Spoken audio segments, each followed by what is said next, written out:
Selamat pagi. Sebagai insan yang bertakwa dan sebagai bangsa pejuang, marilah kita tidak henti-hentinya memanjatkan puji syukur kehadirat Allah Subhanahu wa taala. Kita masih diberi kesehatan, masih diberi nafas, bisa bertatap muka di kampus yang mulia ini untuk acara yang penting ini dalam keadaan tidak kekurangan sesuatu apapun.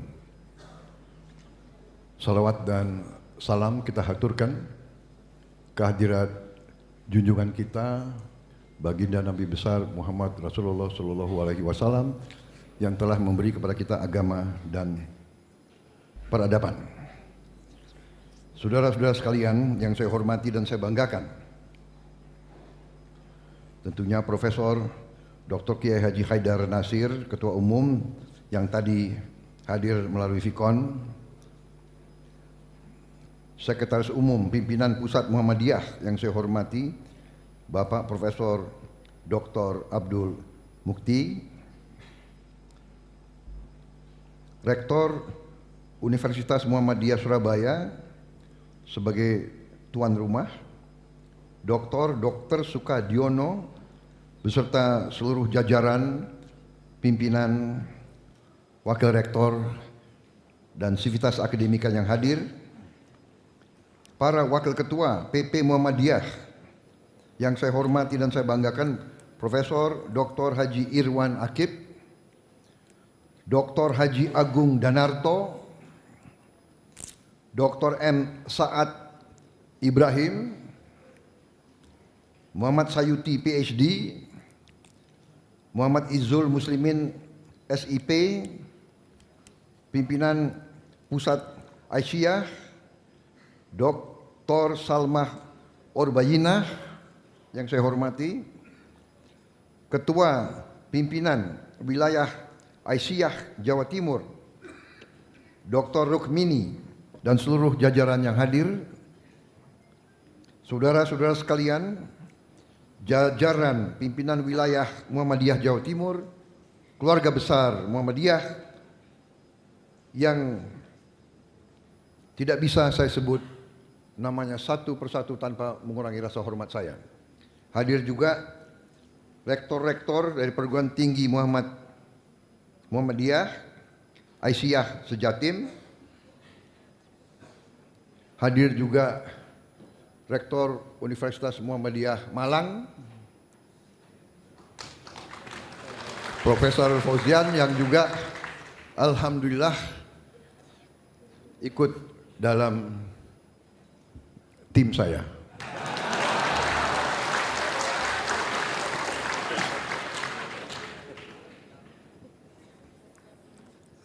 Hari ini saya minta maaf Saudara Gibran Rakabuming Raka tidak bisa hadir karena justru ada acara lain yang bersamaan waktunya di Jawa Timur juga, tapi yang menyelenggarakan adalah Nahdlatul Ulama. Jadi negara ini kalau Nahdlatul Ulama Muhammadiyah sudah mantap, negara mantap, kira-kira begitu. Jadi saya minta maaf Mas Gibran, tapi setiap saat saudara-saudara ingin dialog, saya kira Mas Gibran pasti mau jumpa dengan saudara-saudara sekalian. Hari ini saya merasa sangat nyaman di kalangan keluarga besar Muhammadiyah.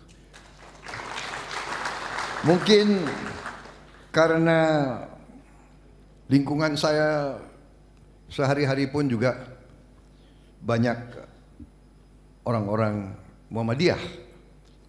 Saya punya juru bicara sudah lama,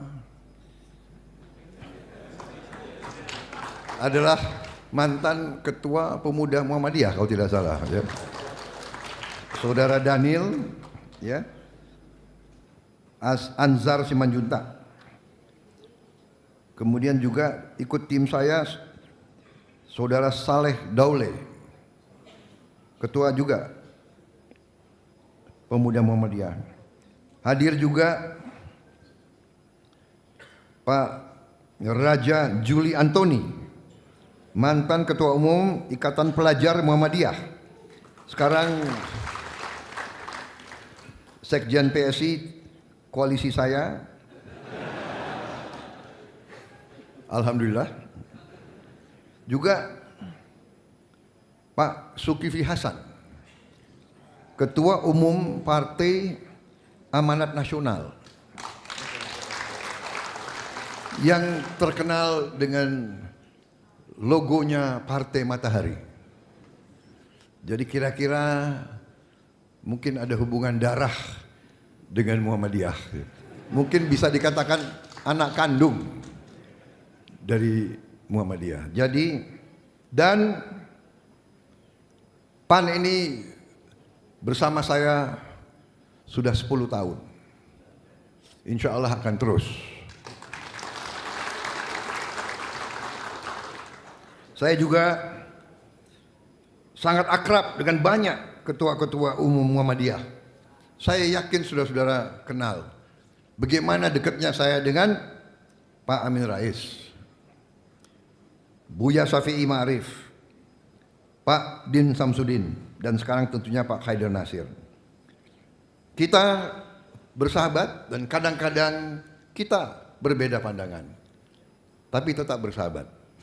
Jadi dalam alam negara yang modern, dalam alam negara demokrasi, dalam alam negara berkemajuan, perbedaan pendapat itu kita hormati, kita hargai, kita anggap biasa. Tapi persahabatan, rasa kekeluargaan, rasa senasib sepenanggungan itu tidak boleh terpengaruh. Sehingga kita berbeda-beda, tapi kita bisa menyelesaikan masalah karena tanggung jawab kita kepada negara, bangsa, dan rakyat dan umat lebih penting daripada kepentingan pribadi, golongan, atau perorangan. Kita faham, kita mengerti peran besar Muhammadiyah dalam sejarah bangsa kita. Kita mengerti sumbangan tokoh-tokoh Muhammadiyah. Sebagai contoh yang sangat sederhana, saya dari keluarga besar TNI dan Panglima Besar TNI yang pertama adalah seorang mantan kepala sekolah SMA Muhammadiyah di Purwokerto, yaitu Panglima Besar Jenderal Besar TNI Sudirman.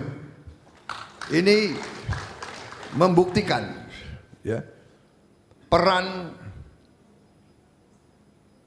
tokoh-tokoh Muhammadiyah sebagai patriot-patriot bangsa yang tampil selalu di saat kritis, di saat nasib bangsa ini dipertaruhkan. Saudara-saudara sekalian, kita lihat dalam sejarah, saya selalu mengatakan, ya, proklamasi kemerdekaan dilakukan di Jakarta 17 Agustus 45. Tapi ujian proklamasi itu dilakukan di daerah-daerah, terutama di antaranya ujian terberat terjadi di Jawa Timur yang kita kenal sebagai pertempuran Surabaya, berjalan dari Oktober-November tahun 1945. Karena itu saya kira tepat banyak acara kebangsaan dilakukan di daerah Surabaya, karena bangsa yang lupa sejarahnya adalah bangsa yang tidak kuat. Bangsa yang kuat adalah bangsa yang selalu ingat pahlawan-pahlawannya dan sejarahnya sendiri, saudara-saudara sekalian. Karena itu saya merasa besar hati hari ini diundang untuk suatu dialog tentang bagaimana masa depan bangsa kita. Saudara-saudara sekalian, saya ditetapkan sebagai calon presiden bersama Saudara Gibran Rakabuming Raka, didukung oleh partai-partai bersejarah di Indonesia. Dan untuk itu saya merasa terima kasih, kehormatan, banyak tokoh-tokoh Muhammadiyah juga yang mendukung saya. Saya merasa besar hati dan saya merasa bahwa tugas mulia yang diberikan kepada kami, insya Allah akan kami laksanakan dengan penuh rasa tanggung jawab, dengan seluruh kekuatan yang ada pada diri kita. Dan bahwa saya sangat optimis menghadap ke masa depan, dan untuk itu saya akan berusaha dalam waktu yang diberikan kepada saya untuk menyampaikan hal-hal yang saya anggap penting, khususnya dari dunia kampus. Dunia kampus adalah dunia cendekiawan. Cendekiawan adalah pemimpin pemikir, tapi tidak hanya pemimpin pemikir. Selain pemimpin pemikir, Civitas Akademika, kaum cendekiawan juga adalah penjaga hati nurani suatu bangsa. Kalau para cendekiawannya tidak merasakan tanggung jawabnya sebagai pemikir dan sebagai penjaga hati nurani, nasib bangsa itu, sejarah peradaban manusia mengajarkan kepada kita, biasanya negara itu gagal. Setiap perubahan besar, setiap gagasan besar, setiap transformasi besar munculnya dari para cendekiawan. Karena para cendekiawan, golongan pemikir, they are the brains of the country. Mereka adalah otak-otak suatu bangsa. Mereka punya IQ yang terbaik. Tapi tentunya mereka juga, tadi saya sebut, harus punya hati nurani yang terbaik. Kalau orang punya IQ terbaik, tapi dia berhikmat, dia berjasa untuk bangsa lain, ini nasib bangsa itu akan tidak baik. Kepintaran seorang intelektual dia persembahkan kepada bangsa asing. Saudara-saudara sekalian, saya mulai dengan paparan saya dengan mengajak kita semua, marilah kita ingat sejarah. Khusus anak-anak muda, jangan sekali-sekali saudara tidak mau belajar sejarahmu sendiri. Keluarga besar Muhammadiyah harus faham sejarah bangsa kita. Saudara-saudara, selalu saya katakan di mana-mana, kita harus faham bahwa Nusantara kita yang kita warisi, yang kita terima dari pendahulu-pendahulu kita, yang kita terima dari nenek moyang kita, yang kita terima dari Yang Maha Kuasa. Nusantara kita ini suatu kawasan, suatu gugusan, kepulauan yang sangat kaya. Ini harus kita mengerti. Ini jangan kita anggap biasa. Ini karunia. Kita harus koreksi diri kita. Kadang-kadang kita ini menganggap biasa. Bangsa lain, kita lihat saja di televisi, bangsa lain cari air saja susah. Apalagi kita diberi sumber alam yang luar biasa, saudara-saudara sekalian. Tapi ini kekayaan yang diberikan ke suatu bangsa, suatu kaum, manakala kaum itu tidak pandai menjaga kekayaan itu, biasanya sejarah mengajarkan kepada kita, kaum itu, bangsa itu punah. Mari kita buka sejarah. Ya. Kalau saya ingatkan, saya sering dicemoohkan. Saudara-saudara sekalian, kita mengalami ratusan tahun kita dijajah. Saudara-saudara sekalian, sampai kita dianggap lebih rendah dari anjing. Ini saya cerita kepada anak-anak muda. Saya Letnan 1 Prabowo Subianto tahun 78. 23 tahun setelah proklamasi kemerdekaan, Indonesia sudah merdeka. Saya Letnan 1. Saya datang ke kolam renang di Manggarai. Sudah merdeka kita. Saya lihat di dinding ada prasasti. Memang tertutup lumut. Saya buka lumutnya, saya bersihkan. Saya lihat ada kata-kata dari zaman Belanda belum dibongkar. Honden and Inlander verboden. Verboden for Honden and Inlander. Luar biasa. Luar biasa. Dulu kita dianggap lebih rendah dari anjing. Verboden for Honden and Inlander. Ini terjemahnya dia kurang berani. Honden itu anjing. Jadi harusnya dilarang masuk anjing dan pribumi. Ini perlu adik-adik kita, ya, para mahasiswa ini sebetulnya lebih pantas jadi anak. Lebih pantas jadi anak saya. Tapi saya panggil adik-adik saja. Biar aku tambah muda juga, kan begitu.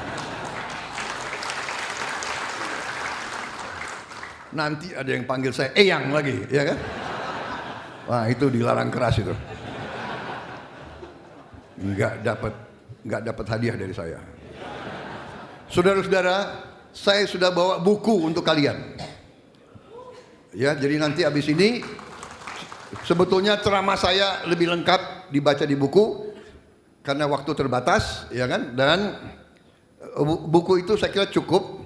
Tapi ada satu buku yang kurang masih disusul, jadi nanti didaftar Pak Rektor yang mau buku itu silakan kita akan bagikan.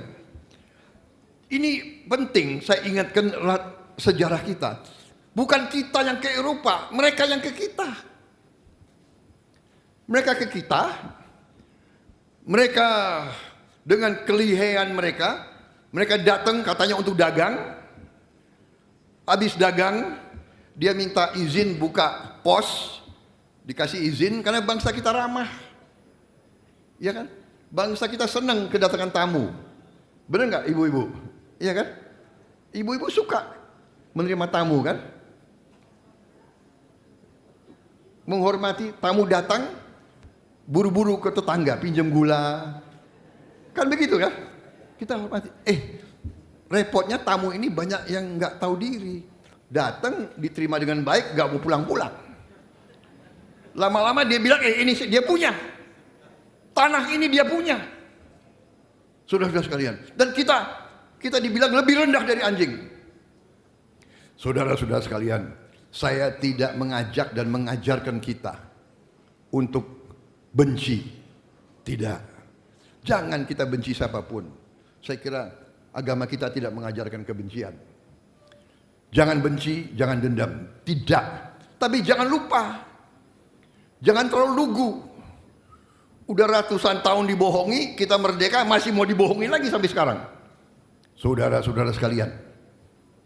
Saudara-saudara sekalian.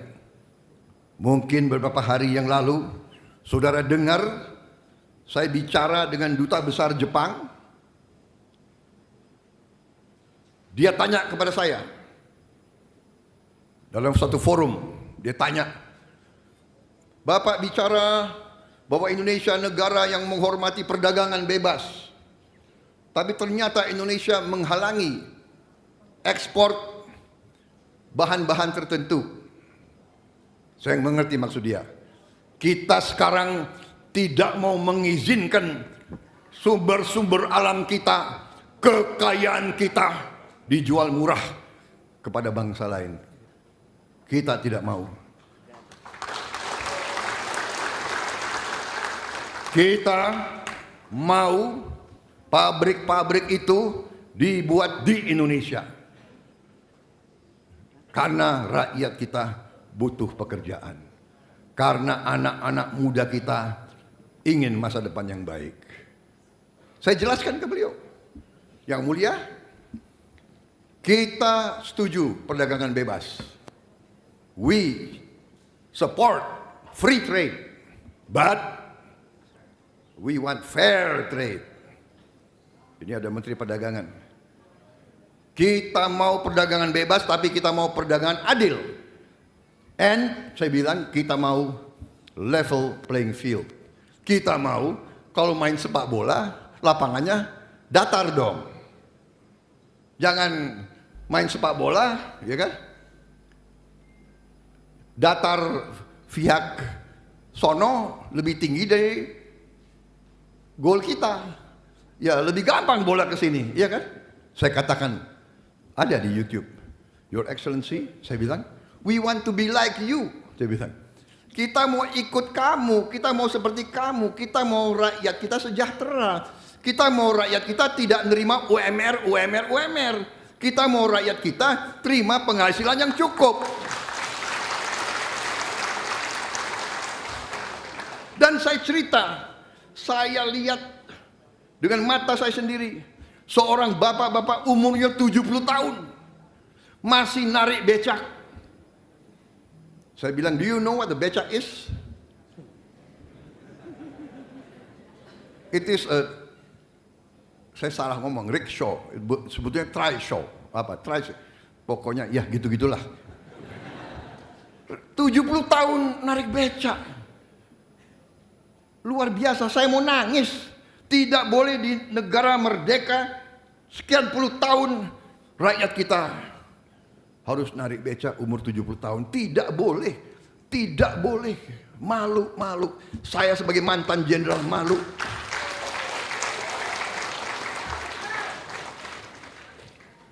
Saya sampaikan ke duta besar Jepang, saya hormat sama Jepang, saya kagum sama Jepang, saya mau seperti Jepang. Tapi kita, maaf, tidak bisa kita jual lagi kekayaan kita murah, gelondongan. Kita mau olah semua kekayaan kita di Indonesia. Dan saya katakan kepada beliau, tapi saya juga masih sopan. Ya, saya walaupun mantan prajurit, tapi masih ada agak sopan lah saya kira-kira. Benar ya Pak Sekum? Saya udah agak berubah gitu sekarang ini. Saudara-saudara, benar. Saya diberitahu oleh Menteri Perdagangan, Pak Zulkifli Hasan. Beliau ke Tokyo.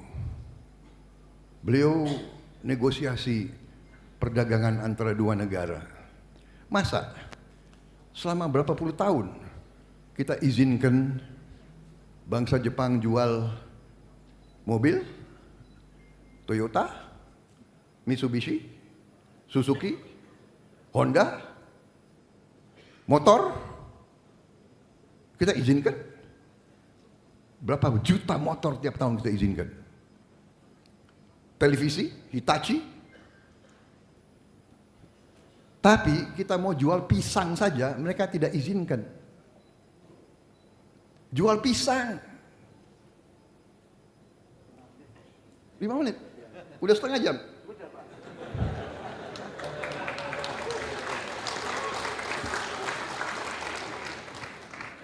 Ini baru pembukaan. Baik, saya langsung ya. Saudara-saudara, yang ingin saya lakukan dengan tim saya, Prabowo Gibran dan seluruh tim kita, esensinya adalah, saya coba 5 menit ya, melanjutkan fondasi yang sudah kuat yang dilakukan oleh Pak Jokowi dan presiden-presiden sebelumnya. Ya, itu. Tapi dengan fondasi itu kita ingin transformasi bangsa. Maka saya menyebut strategi kita adalah strategi transformasi bangsa. Kita tidak bicara lagi reformasi. Kita mau transformasi. Kita mau jadi negara maju. Kita mau jadi negara makmur. Kita mau jadi negara yang diramalkan oleh begitu banyak pakar, negara kelima atau keempat terkaya di dunia. Dan pertanyaan apa bisa? Saya katakan, saya sudah kumpul dengan cendekiawan. Saya punya kurang lebih 60 pakar, profesor-profesor dari dari semua partai koalisi dan non-partai, kerja keras, kita hasilkan strategi transformasi bangsa Indonesia Emas. Intinya adalah beberapa program, kita punya 8 asta cita, kita punya 17 program prioritas, dan kita punya 8 program hasil terbaik cepat. Kita tidak mau, insya Allah kita tidak mau, mudah-mudahan kita ingin bawa kebaikan segera kepada bangsa Indonesia. Antaranya adalah kita akan mengatur pengelolaan kekayaan kita. Kita akan teruskan hilirisasi, saudara-saudara sekalian. Hilirisasi kita punya 21 komoditas. 21 komoditas dan kita sudah punya petanya, kita sudah punya strateginya, kita sudah punya rencananya. 21 komoditas yang nilainya akan tambah berpuluh kali ya. Contoh, pohon-pohon sudah kita siapkan. Ini adalah tambak nikel. Tahun 2017 penghasilan kita hanya 3 miliar dari nikel. Kita larang ekspor, Pak Jokowi larang ekspor tahun 2020. 2022 hasil kita 33 miliar. Naik 1000%. Naik 1000% dalam 2 tahun. Saudara-saudara sekalian, terjadi perang Ukraina, terjadi Covid, terjadi langka pangan, terjadi langka pupuk. Indonesia masih lumayan stabil. Kenapa? Karena kita punya satu kebijakan merubah nasib suatu bangsa. Kita sekarang ya coba nikel akan kita naikkan jadi 67 kali. 67 kali. Nanti kita akan bikin mobil-mobil buatan Indonesia dari listrik, saudara-saudara. Kita tidak mau hanya jadi pasarnya orang lain. Maaf, yang mulia Duta Besar Jepang, maaf, saya hormat sama Jepang, tapi kita tidak mau jadi pasar Anda. Kita mau jadi mitra Anda. Kita mau jadi sahabat Anda. Ini nikel, lanjut, pohon-pohon, kasih lihat aja. Ini tembaga, naik puluhan kali. Lanjut, boksit. Boksit bahan untuk aluminium bahan untuk pesawat terbang, mobil, motor, naik puluhan kali. Lanjut, timah, lanjut. Baik, itu hanya sekedar karena dibatasi, saya dilirik-lirik terus. Tapi buku sudah saya siapkan, saudara-saudara. Hasil cepat diantaranya, kita harus swasembada pangan, swasembada air, swasembada energi. Kita satu-satunya negara di dunia, ini para pakar datang ke sini. Kita satu-satunya negara yang nanti 100% BBM kita dari hijau, dari biofuel, dari kelapa sawit, dan dari jagung, dan dari tebu. Kita tidak akan import BBM lagi, saudara-saudara sekalian. Dan salah satu proyek yang strategis yang ingin saya jalankan bersama tim saya, bersama Gibran dan tim kita semuanya, Koalisi Indonesia Maju, Pak Sul dan kawan-kawan semua, memberi makan siang dan susu untuk semua anak-anak Indonesia, termasuk ibu-ibu yang sedang hamil, karena dia mengandung 9 bulan. Ya, saya tahu. Saya minta izin.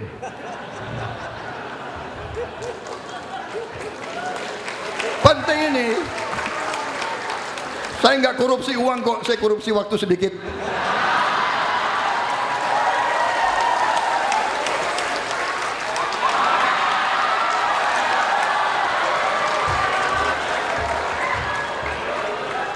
Ini semua kita tidak ngomong, kita tidak bilang akan menghilangkan stunting, kita akan menghilangkan stunting. Dan kita akan bantu orang miskin. Indonesia anak-anaknya akan kuat, kuat otak, kuat fisik, tulang, ya, otak, otot dan tulang akan kuat.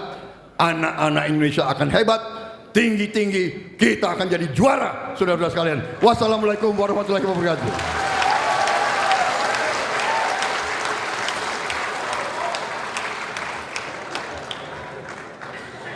Ini luar biasa betul.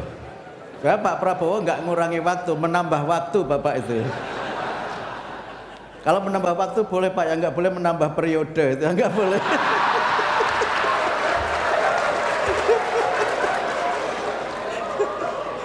Jadi luar biasa, saya terkesima.